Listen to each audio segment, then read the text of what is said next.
6 things to do before asking for a raise or negotiating your work contract. Number 1, do some research and understand the going market rate for your role. Come up with a salary range, but make sure that you look into the job within your area and also if there's work remote options versus in-person options. Number 2, you want to build a business case for yourself. Why do you deserve this additional total compensation, additional salary? You want to really add in there anything that you've accomplished while at the company, your contributions to the company. Maybe you've done some professional development. Add that in as well. Basically answering the question, why do you deserve this? Number 3 is choose your timing. You want to set up a meeting with your manager, or maybe you already have a standing meeting set up that you could, add this to the agenda for. There's not necessarily a perfect time. Sure, we can consider things like fiscal years and budgets renewing, but if there's anything I've learned about the corporate world, is just things take a long time. So there's not necessarily a perfect time to bring it up and align it necessarily with budgets and whatnot, because things do take time.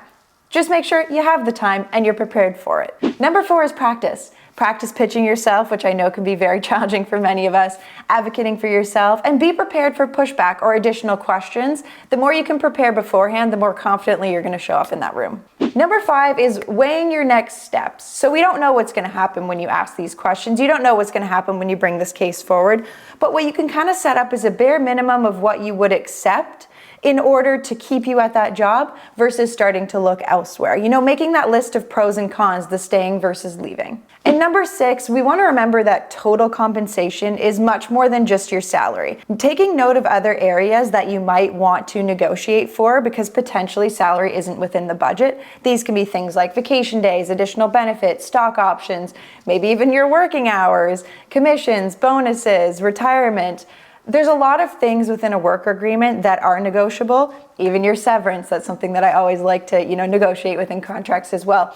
So sitting down and understanding total compensation and not locking in too heavily on salary. And remember, your manager might not be the one who holds the power to approve this. They might have to pitch you to someone else in order to come to a decision. So you want to prepare them as best as possible to pitch you to someone else, right? We want to remove as much work from their plate as possible. And another reminder, it's always good to keep your resume up to date. You never know what's going to come next in your career. And so keeping that resume up to date just takes one thing off your to-do list in the future, should you ever need it up to date. I hope this helps, and I hope you go crush it, work besties. Toodaloo for now.